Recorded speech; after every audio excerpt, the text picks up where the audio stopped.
Orla was on the bus to an important meeting and was very nervous. Everything had gone wrong since the morning. The director did not approve of the staff's absences, and she had a hard time getting permission to leave work earlier, promising to work 2 shifts the next day. A serious snowstorm raged outside, causing terrific traffic jams and disruptions. The parents of her fiancé Dwight were waiting for her at an expensive restaurant for a meeting. She had to travel to the other side of the city, and was worried that she wouldn't make it on time. Dwight's family was not ordinary, as they were wealthy businessmen. Dwight's father owned a large corporation, and his character, according to rumors, was terrible, while his mother was known as a socialite. The poor girl had nothing decent to wear. She begged her friend for a beautiful evening dress, and put on a light coat over it. She spent a long time rubbing her old autumn boots with cream to make them look better. There were few people on the bus in such weather, but looking out the window at the heavy snowfall, the passengers were happy to be in the warm salon rather than outside. An elderly man got on at one of the stops. He was shivering from the cold and shaking the snow off his hat and sleeves. Then he reached into the pocket of his old jacket and started rummaging around for change. He turned the pocket inside out and there was a hole in it. He had no money. Apparently he had dropped it. The old man became embarrassed, lowered his eyes, and quietly went to the very back seat, hoping the bus conductor wouldn't notice him. But no such luck. The woman had been working on the bus for a long time, and clearly identified fare evaders.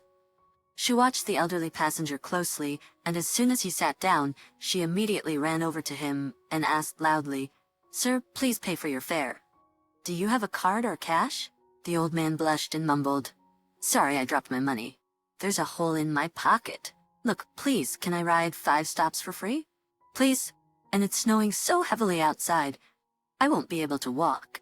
There's knee-deep snow." The bus conductor seemed to have been waiting for just this opportunity to vent all her negativity on the poor old man. She immediately started shouting at the entire salon, "Here we go again. I hear these stories every day.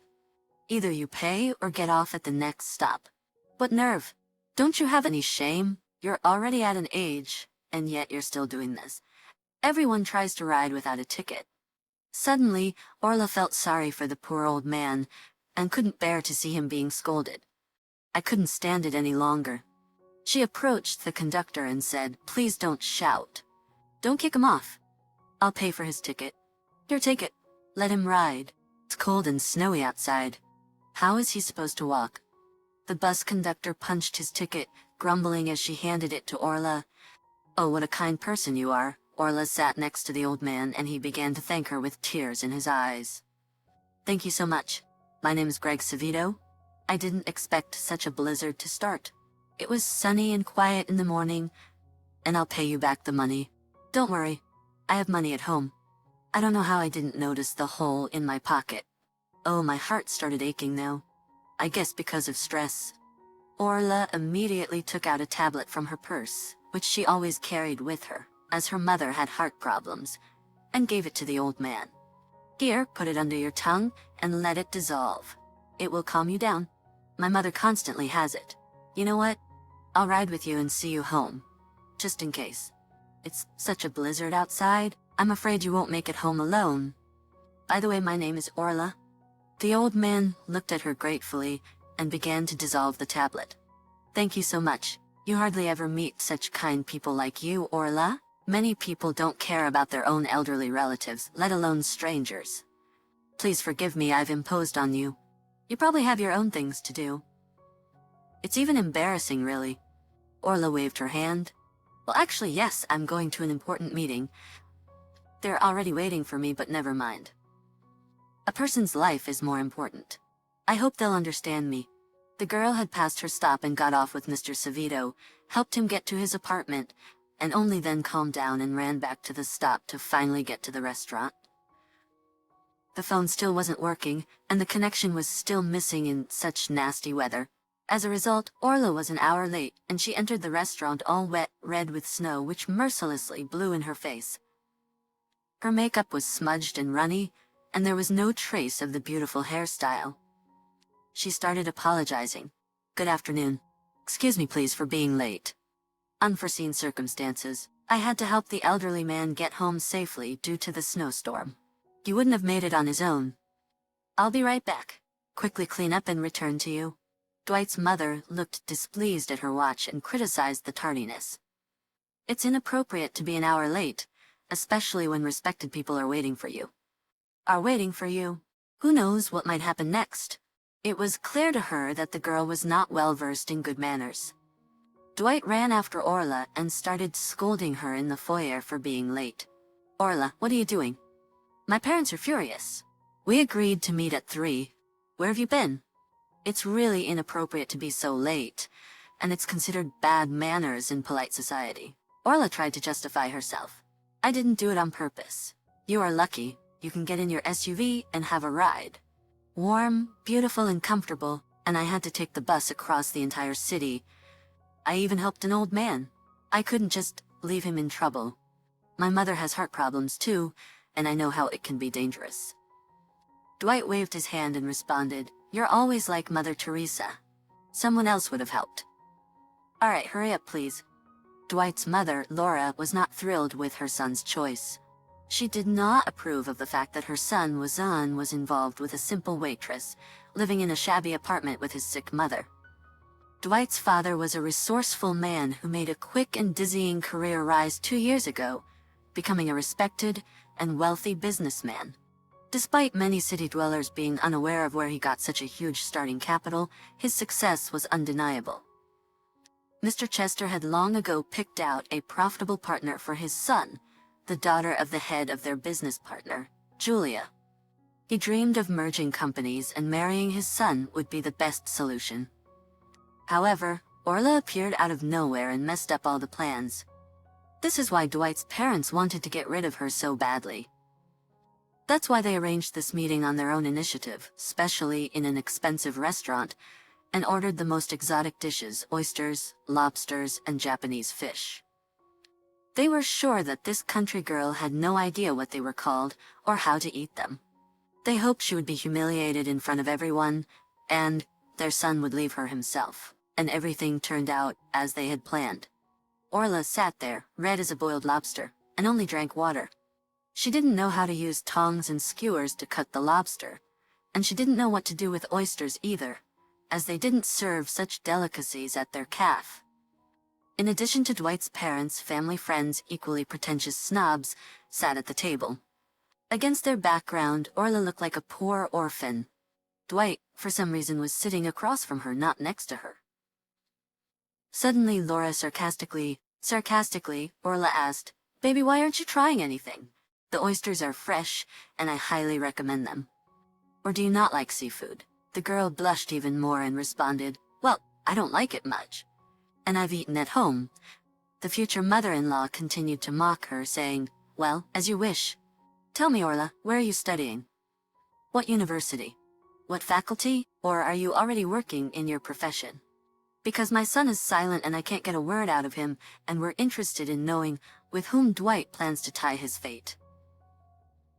Orla blushed again and explained, It just so happened that my mother is very sick. She has heart problems.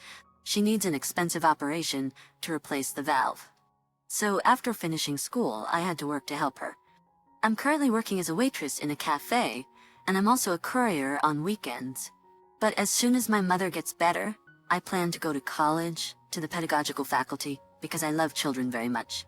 One of the guests interrupted the conversation and sarcastically remarked, And what will you teach them? To wash dishes and set the table? Bravo. Well, Dwight, I'm really shocked by you. Laura looked significantly at her son and said, Sonny, are you sure you didn't mix anything up? Did you invite a decent bride or the first waitress you saw? Then the woman smirked at Orla and said in a sweet voice, Sweetie, if you just want money, you can work at my house as a maid. That would suit you better than being our son's bride, because I see you don't have any other talents. Orla wanted to disappear through the floor and looked at the groom with hope. She expected him to stand up for her and tell his shameless mother that he loved her, and that she was not a maid but his bride. But no, Dwight was sitting silently like a mouse. He was angry at Orla. He was embarrassed that she really acted like a commoner. He was ashamed in front of his father's influential acquaintances. Now everybody would start to gossip that Dwight Chester got involved with a waitress. His overbearing mother answered for him. You know, Orla, we will not keep you. Dwight will stay with his family and you will go. You found your way here, then you will get back on your own. All the best to you. Orla couldn't tolerate such mockery anymore and ran away from the table in tears. She hastily put on her coat and rushed out of that hateful place like a madwoman. Inside she was boiling with hurt and anger. How could they do this? Why did they insult her like this? Why did they insult me? And Dwight, he didn't even say a word in my defense. Wimp. Mama's boy. Let them all go with their families. Orla was crying and barely made it home. She had to trudge through huge snowdrifts for half the way since the buses were no longer running and the roads were not cleared. The snow was everywhere, inside her coat and boots. It melted and flowed in streams over her body, but the girl didn't even notice it. She entered the apartment all wet and frozen like an icicle, and immediately threw herself into her mother's embrace. Mom, I feel so bad. Can you imagine? They all looked at me as if I were nobody or dust, and frankly, they made fun of me for being a waitress. Dwight's mother called me a maid, saying it was the most appropriate place for me in their family. And Dwight, he didn't support me. He didn't even take me home. He sat there silently as if I weren't his bride, but a punching bag. Why did they invite me there at all? Did they want to shame me and make me a laughingstock? And they succeeded. I'll never forgive him for this disgrace. Let him go to hell. It's better to be a waiter than to let others walk all over you. Helen stroked her daughter's head, comforting her as best she could. Don't cry, my good girl. It breaks my heart to see you like this. God will judge them all. And about the groom, I've been telling you for a long time that nothing will come of it. You're not a match for him. It didn't cost him anything to bring you and take you back home so you wouldn't freeze. But he didn't do it. He didn't stand up for you or take care of you. How can you build a future with him? If a man genuinely loves a woman, he'll go to great lengths for her and won't let anyone hurt her. Your dad was just like that. It's a pity he died so young. He didn't have time to get you back on your feet. I trusted him completely, and it's not about money. It's about how he treated me. And if your groom treats you so badly now, what will happen in the future? Let's have a cup of tea with mint and strawberry jam. You're so cold, you might get sick. Let's calm down. Orla hugged her mother and whispered, Thank you, Mom, for your support, warmth, and tenderness. It means so much to me. Oh, by the way, I didn't tell you how I met Mr. Servito, the elderly man on the bus. The bus conductor wanted to throw him out into the cold because he lost his money. I felt so sorry for him. He was clean and neat, but just old. So I paid for him. And then he felt sick, so I escorted him home. That's why I was late for that damn restaurant. If I knew they would disgrace me like that, I wouldn't have come at all. Helen praised her daughter, saying, You did everything right. Don't blame yourself. You always have to try to help people. Anything can happen in life. You're such a smart girl, and I'm proud of you. If it weren't for my illness, you would have already started to be a teacher. And you did so well in school. Everything will be all right for you, my good girl. After that terribly snowy evening, Orla fell ill and took a week off work with a cold. All this time she did not pick up the phone when Dwight called, and their relationship almost came to an end. One day, after working 2 shifts, Orla took her mother to the doctor, where she ran into the same old man from the bus. They hugged like old friends. What a coincidence. How are you, Mr. Servito? Are you sick too? Orla asked. I brought my mother to the doctor. Mom, meet Greg Servito, the passenger I told you about, and this is my mother, Helen. Mr. Servito sighed heavily and said, I never told you, but then I went to my son's grave that day. It was his birthday, and I should visit him, especially since the weather was calm in the morning, and nothing foreshadowed such a snowstorm. Paul was engaged in the sale of real estate, and he was very successful. 2 years ago, he was murdered. Paul went to important negotiations in another city. His body was found in a strip of forest, completely disfigured, and burned beyond recognition. When I was told about it, I immediately had a hypertensive crisis, and I don't remember anything good about it. At the identification, I was in a fog. I only saw my son's watch and chain. His documents lay next to the car. I don't know how or why I'm still alive. The only consolation I have is going to my son's grave and talking to him there. It seems to ease the pain a little. Unfortunately, they never found those rascals. The place was deserted, there were no witnesses, and all the leads were dead ends. My son was the meaning of life for me, the dearest person. 2 years have passed, and I still can't come to terms with it. I keep his things. I don't touch anything in the room, and I sit there for a long time. Orla was shocked, as was her mother. They felt sorry for this elderly man who had lost his only support in life, his beloved son, and was now barely making ends meet alone. Meanwhile, Mr. Servito suggested, "Come visit me sometimes, Orla, just to chat." "I'll be delighted." The girl went to visit the elderly man the next weekend. Even though she and her mother didn't live richly themselves, she ran to the store and bought cookies and some groceries. Wanting to please Mr. Servito, who was clearly struggling with finances, the elderly man was happy to have a guest and started bustling around, putting the kettle on the stove and thanking her. "Orla, I am so glad you came. Why did you spend so much?" "I am even embarrassed, honestly," the girl objected. "Everything will be useful, Mr. Servito. Please eat and enjoy. I understand that you can't live well on just one pension." "Don't worry, I have everything I need," the old man replied. "You know, after my son's death, a good amount of money comes to my pension card every month. It says it's from a charity fund. It really helps. It's hard to believe that such a thing is possible in our time. Sit down and we'll have tea now. I even have real honey. A friend of mine who keeps bees treated me out of kindness."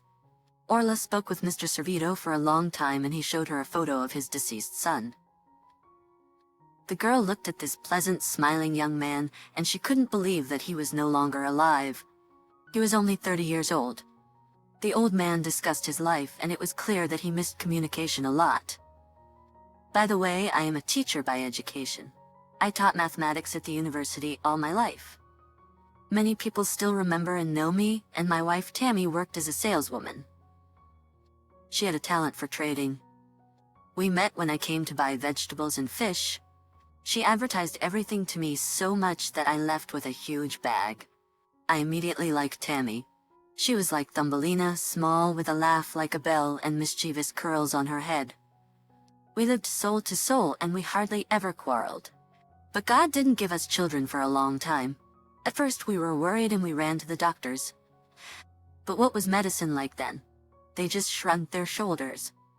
Then, unexpectedly, when we turned 45, Tammy got pregnant. She couldn't believe it at all. She thought it was menopause. All the doctors, without exception, advised against giving birth. My wife had serious problems with her heart, blood vessels, and vision. But Tammy insisted, and no matter what, she decided that if God gave her a baby, she had to give birth. After all, she couldn't give up her cherished dream of becoming a mother. The pregnancy was difficult and she barely made it. Unfortunately, all of this only worsened her chronic diseases.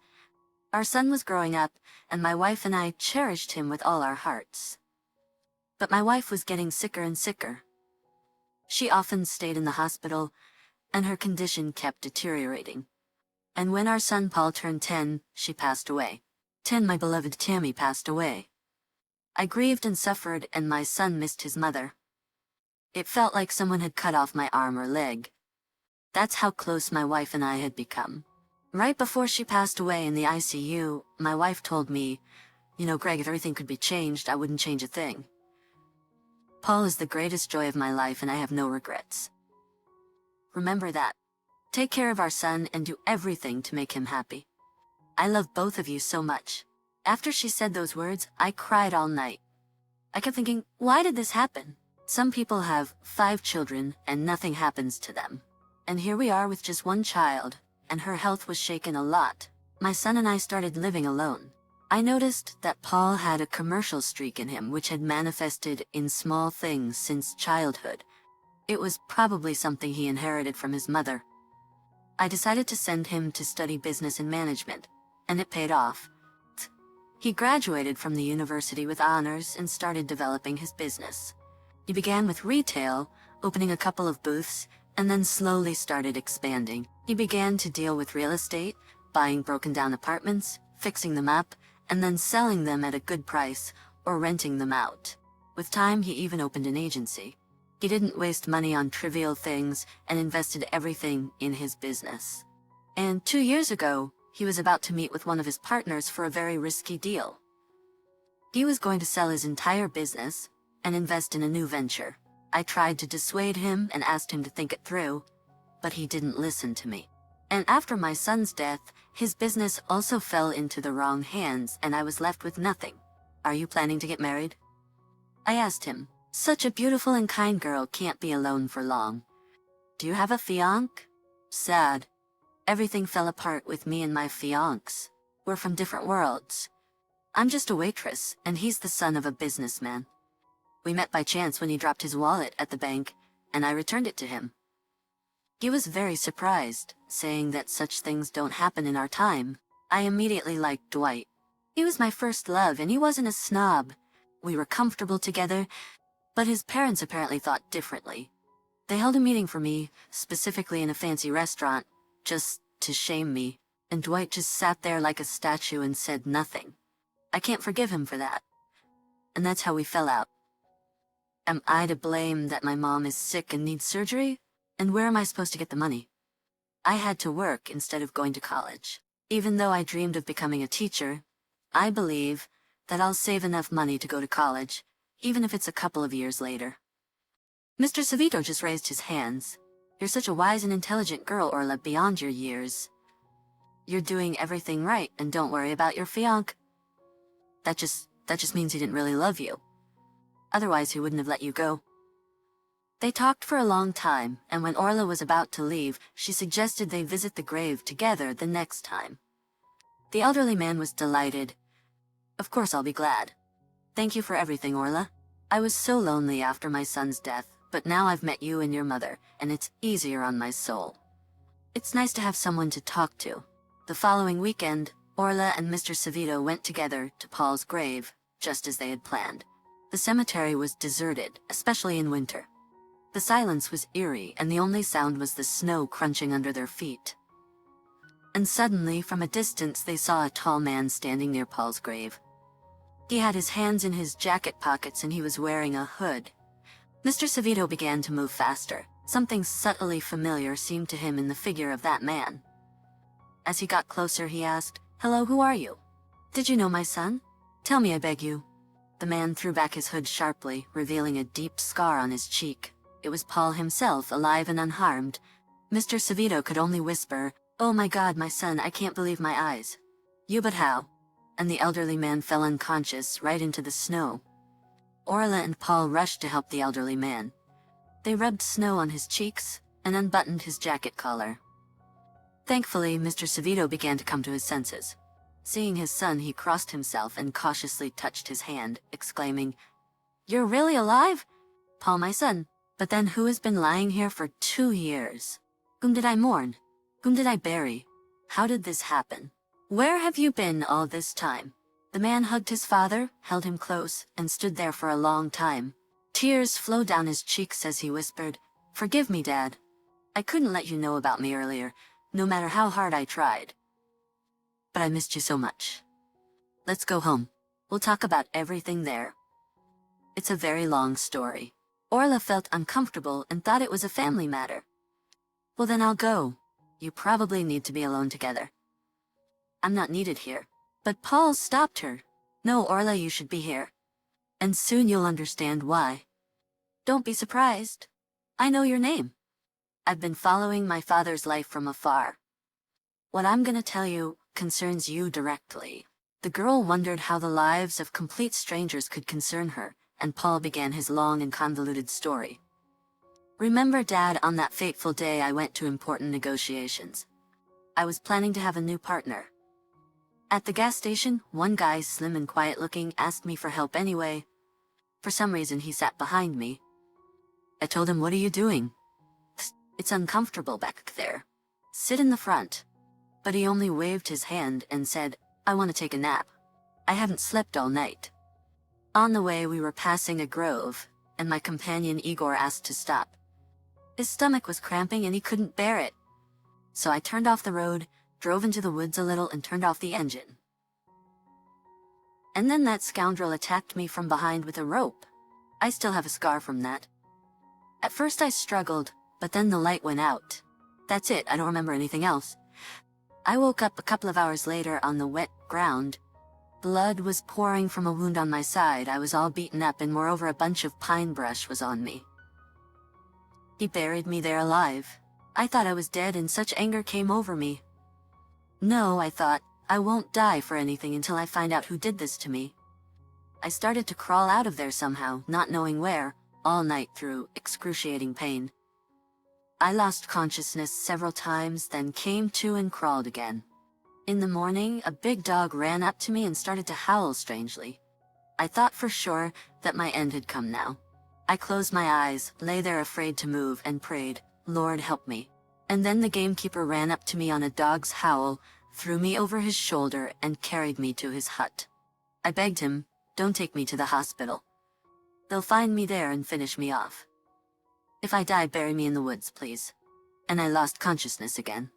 I only woke up a couple of days later. The wounds were severe. The man took care of me for a long time. He gave me antibiotic shots, made me drink herbal infusions, and made all kinds of compresses. I owe him so much. So 6 months went by. I was so weak that I could barely walk. I just lay there, and when I got better, I quietly returned to the city. I started to help you because I had money in a secret place.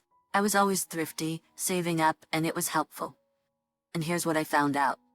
It turns out that the same guy who sat next to me in the car, Igor, was the one who attacked me. Igor was a hired hitman. They paid him a lot of money to get rid of me. He thought he had done away with me and left me there in the woods.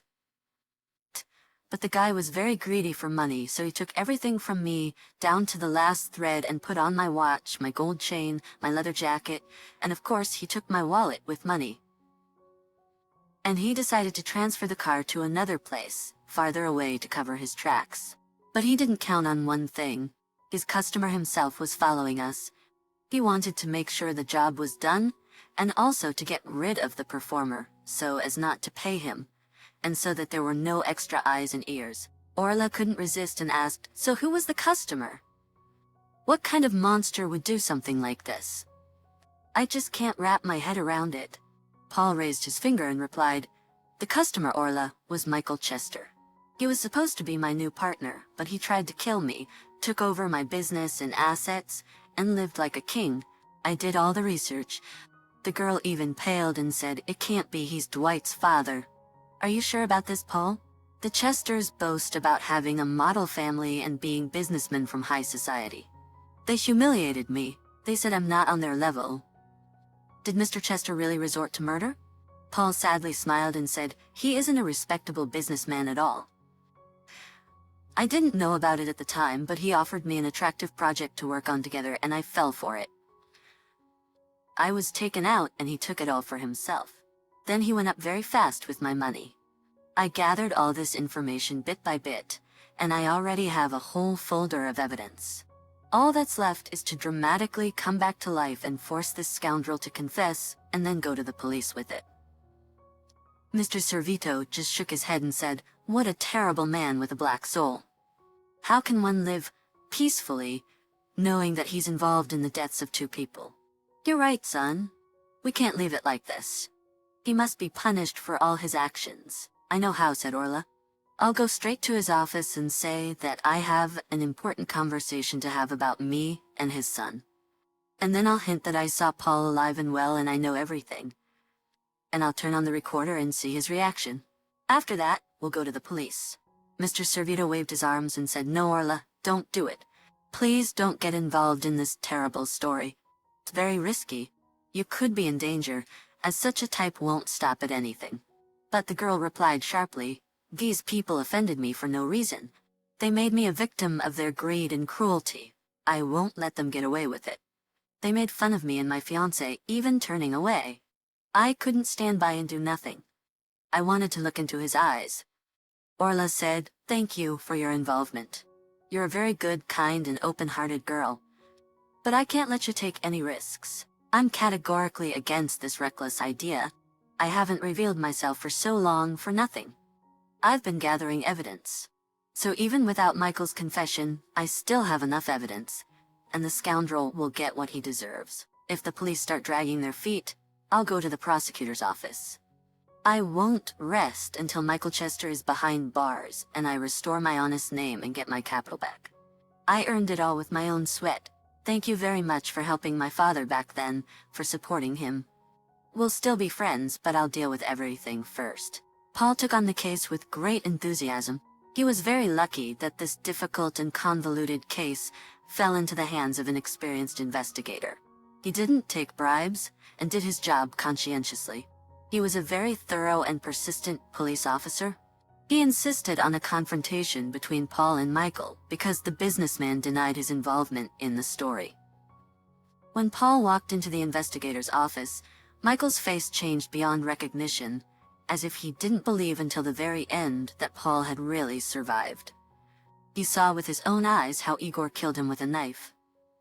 Paul smirked wickedly and said, "Well, hello there, dear partner. Didn't expect this turn of events. I thought you had killed me and it was all over. Did you enjoy your life with my money? Now justice needs to be served." Michael Chester felt as if his mind had become clouded. He crossed himself and whispered, "This can't be. Begone, evil spirit. You're dead. I saw your body. You won't be able to prove anything. It's all nonsense." Paul smiled even wider.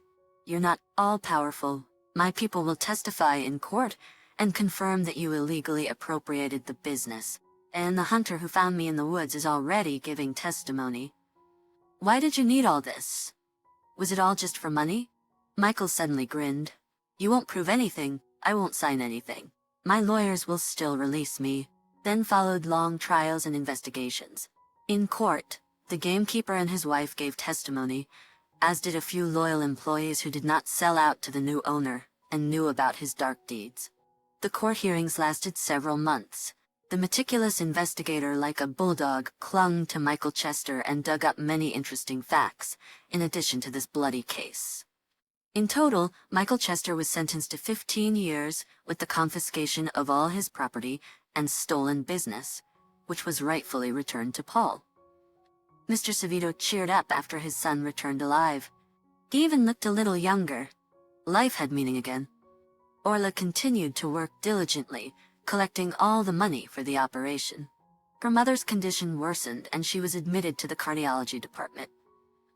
Time was working against her and a quarter of the amount had not yet been accumulated.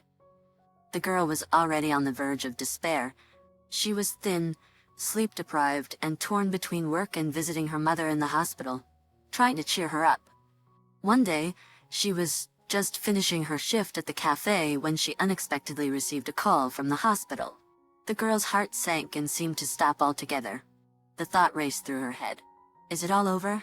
But the nurse briskly told her, "Orla, your mother's operation has been fully paid for and approved. We are preparing her for tomorrow. Could you come by to sign the documents?" Orla could not believe what she heard. "How? Paid for by whom? It's a huge amount of money, isn't it?" The nurse replied incredulously, "I thought you knew." The man did not introduce himself. He preferred anonymity, but in any case, this is wonderful and very timely. There's no more time left. The condition is critical. The girl almost shouted, "I'm already on my way." "Thank you so much for the news." Orla was riding on a bus wondering who this generous person could be. Dwight definitely could not have paid for it. And then it dawned on her. Paul, it's definitely him. There's no one else, is there? The girl dialed his number with trembling hands and almost shouted, "Paul, my dear, you're my savior. Thank you. I knew it was you who paid for my mother's operation. No one else is capable of that. I'm forever in your debt now, and I'll give you everything I have. I have some of the money, and the rest I'll pay off in installments." The man interrupted her, saying, "Don't even think about it.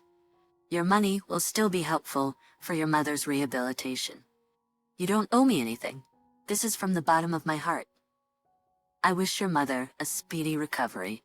After all, you also helped my father and supported him in a difficult moment without thinking about yourself." The operation was successful and Helen began to recover. Orla took time off work and spent all her time at her mother's bedside, helping her recover faster and supporting her. Paul was also there, not leaving Orla's side. They became very close, talked a lot, and became friends. Although Paul more and more caught himself thinking that he really liked this sweet, kind, and responsive girl. When she looked at him with her huge green eyes with big fluffy eyelashes, something turned over in his soul, and it became so warm and good. He wanted to be by her side to protect and take care of Orla and not to part with her for a moment. Something unimaginable was happening to the girl too. She often looked in the mirror, grooming herself, wanting to become prettier to please Paul. The 10-year difference between them was not felt at all. She did not even notice the scar on his face. For Orla, Paul was like a knight, like the ideal man. Paul immersed himself in business. He needed to make up for all that was missed in 2 years. But the more he worked hard, the more he caught himself thinking that it did not bring him the drive and satisfaction as it did before the attack.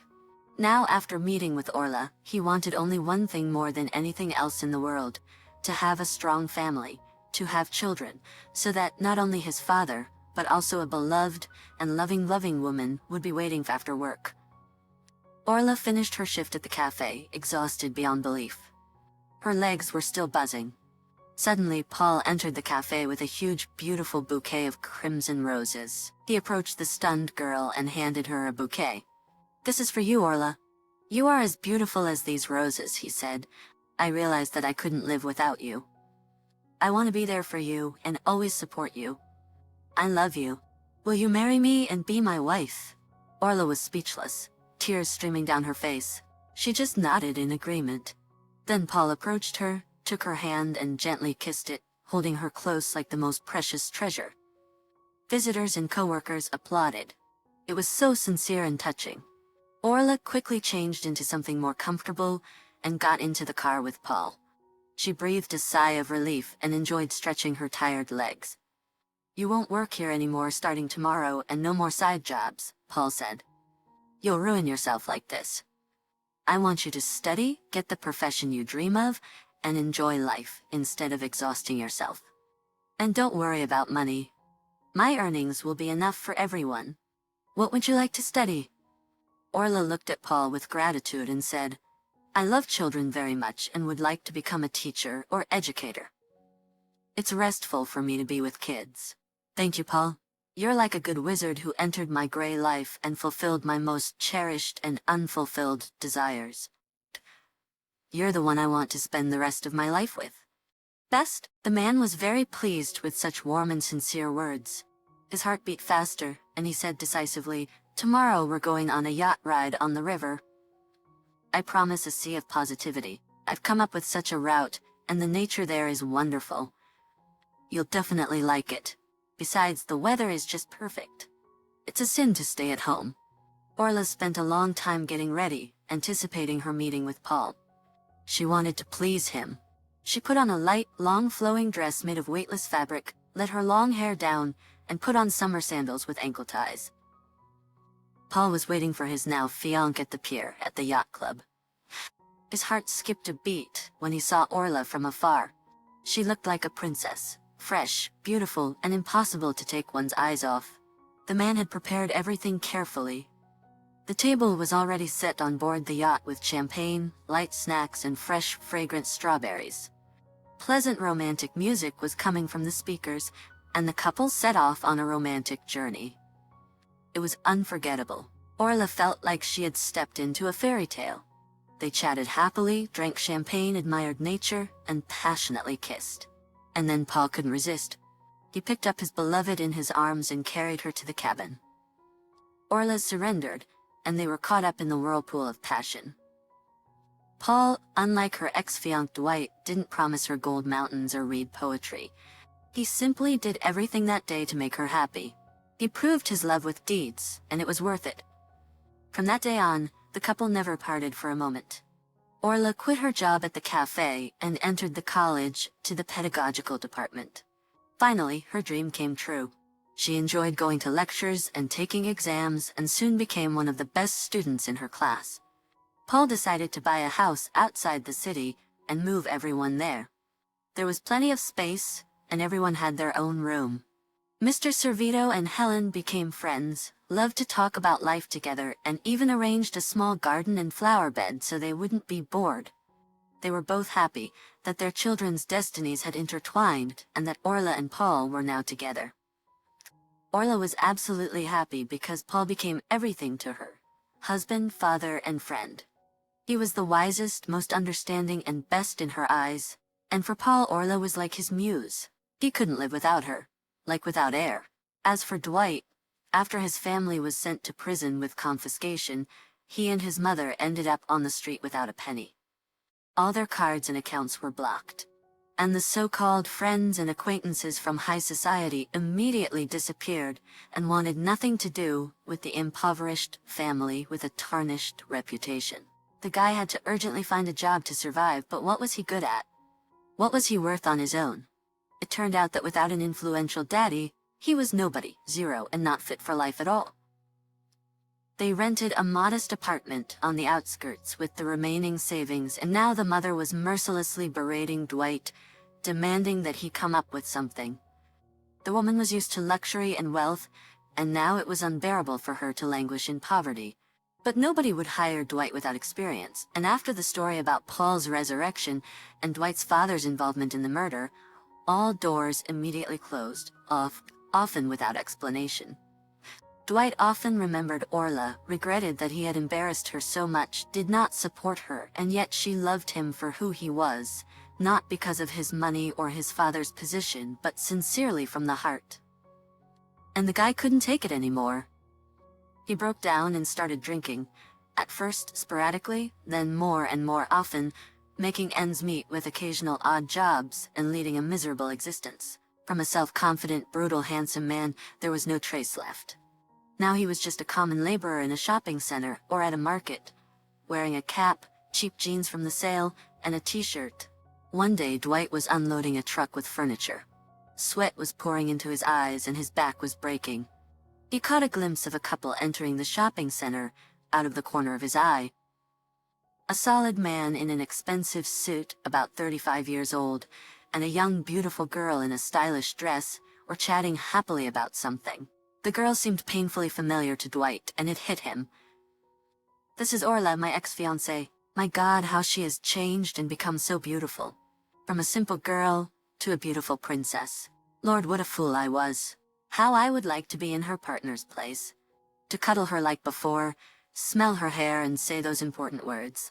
I love you." Dwight was overwhelmed with anger. He couldn't take it anymore and caught up with the couple. When he learned that the man was Paul, he began to shout, "So you stole my fiancé too? All my troubles are because of you. Orla is mine. She was my fiancé. I was rich and successful, and everyone respected me. But now I'm nobody. It's all your fault. You'll get it now?" The guards immediately ran up to Dwight, pushing him away and shouting, "What are you doing? Haven't you sobered up yet? Get out of here." Then they turned to Paul and Orla and said, "We apologize for this awkward situation. We'll remove this rowdy right away." Orla was watching the fallen, drunken Dwight and couldn't believe that it was him. Paul just grinned bitterly and replied, "Your money-hungry father went to kill people. His hands are covered in blood up to his elbows. And it's not me, but he himself who is to blame for everything. And forget about Orla forever. You yourself pushed her away, drove her away, and offended her. So bite your elbows, loser. Orla is now my wife. We got married, and we're pleased. My advice to you is not to look for the guilty. Start with yourself. Change yourself inside. Achieve everything yourself, and prove that you're worth something. Then life, as you'll see, will get better. Come on, Orla. Our parents are waiting for us at home." Dwight was filled with anger and resentment. He ran out of the shopping center and rushed to the first bar. He understood that Paul was right about everything, but he couldn't get out of his alcohol addiction, nor did he want to. Orla, meanwhile, cuddling up to her beloved husband at night and listening to his steady breathing, often thought, "That's how it happens. One chance encounter on a bus changed my whole life. A coincidence? Or fate after all? Who knows? The main thing is that now I'm absolutely happy.